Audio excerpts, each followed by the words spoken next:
Welcome to services academy of psychology. उम्मीद करता हूँ आप सब खैर से होंगे। मेरा नाम आमिर हयात है। मैं as a clinical psychologist the hope of life clinic पे अपनी सर्विसेज प्रोवाइड कर रहा हूँ। आज का जो हमारा टॉपिक है इंटेलेक्चुअल डिसेबिलिटी डिसऑर्डर। ये एक न्यूरो डेवलपमेंटल डिसऑर्डर है। इसमें बच्चा वो काम नहीं कर रहा होता जो उसकी एज वाले नॉर्मल बच्चे काम कर रहे होते हैं। उसका आईक्यू लेवल बहुत डिफरेंट होता है एज के हिसाब से। 10 साल का बच्चा है लेकिन वो 5 साल के बच्चे के स्टैंडर्ड का काम कर रहा होगा। उसकी फ़िज़िकल एज जो है 10 साल है लेकिन मेंटल एज जो है उसकी 5 साल है। यानी कि फ़िज़िकल एज तो बढ़ रही है लेकिन उसकी मेंटल एज जो है वहाँ पे स्टॉप हो गई है। इसमें बच्चे की दो तरह की फंक्शनिंग डिस्टर्ब होगी। एक इंटेलेक्चुअल फंक्शनिंग होगी, उसके साथ साथ जो है अडप्टिव बिहेवियर। हमें पता होना चाहिए इंटेलेक्चुअल फंक्शनिंग में क्या क्या चीज़ आ सकती है। इसमें आ सकती है प्रॉब्लम सॉल्विंग एबिलिटी, आ सकती है रीजनिंग का प्रॉब्लम आ सकता है।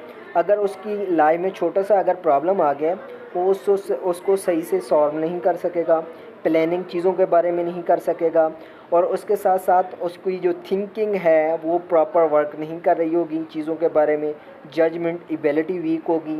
एकेडमिक लर्निंग, अगर उसे कोई स्टडी के हवाले से कोई टास्क दिया जाए लेकिन वो प्रॉपर रीड भी नहीं कर सकेगा, राइट भी नहीं कर सकेगा, जो कि एक बच्चे को नॉर्मल बच्चे को करना चाहिए होता है।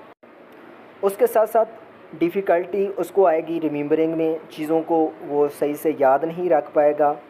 उसके अलावा वो अगर उसने 1 साल में बोलना शुरू करना था तो वो 2 साल या 3 साल लगा देता है बोलने में, या उसके बाद जो है बोलने में उसे दिक्कत आती है और डिफ़िकल्टी उसको होती है फोकस, चीज़ों पर फोकस करने में उसे मुश्किलात पेश आती हैं।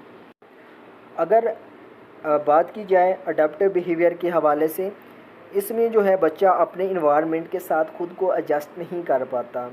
डेली लाइफ की जो स्किल्स है, कम्युनिकेशन नहीं कर पाएगा और इंडिपेंडेंट अपनी लाइफ को नहीं जी पाएगा जो एक नॉर्मल बच्चा जी रहा होता है।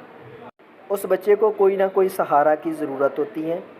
इसके अलावा जिस तरह नॉर्मल बच्चे 10 साल का बच्चा, 12 साल का बच्चा खुद इंडिपेंडेंट होता है, टॉयलेट ट्रेनिंग खुद से करता है, ड्रेसिंग चेंज खुद से करता है, इसके वो बच्चा जो है अपोजिट होगा।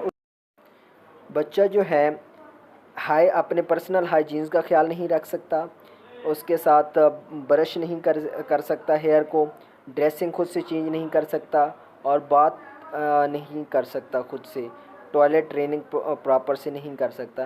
क्योंकि एक नॉर्मल बच्चा 10 साल का है, खुद से टॉयलेट ट्रेनिंग कर रहा है लेकिन उसमें ये फंक्शनिंग नहीं पाई जाएगी। उसको पेरेंट्स की ज़रूरत होगी या केयर गिवर की ज़रूरत होगी जो उसकी हेल्प करेगा। और साथ में सोशल बाउंड्रीज़ का उसको पता नहीं होगा कि मैंने कौन सी सिचुएशन में क्या बात करनी है और कौन सी सिचुएशन में ये बात नहीं करनी। टाइम मैनेजमेंट का भी प्रॉब्लम आ सकता है। अगर बच्चे में दो एरियाज़ जो कि मैंने बताए हैं, अडैप्टिव बिहेवियर और इंटेलेक्चुअल फंक्शनिंग में अगर डिसफंक्शनिंग आती है, प्रॉब्लम आती है, तो हम कह सकते हैं ये बच्चा इंटेलेक्चुअल डिसेबिलिटी का शिकार है। ये तो उसकी अलामात थी। इसकी काजेज़ क्या हो सकती हैं? अब जेनेटिकल सिंड्रोम्स हो सकता है, सीवियर हेड इंजरी हो सकती है, यानी कि अर्ली स्टेज में उसे जो है कोई ट्रॉमेटिक इवेंट हुआ जिसकी वजह से ब्रेन इंजरी होगी।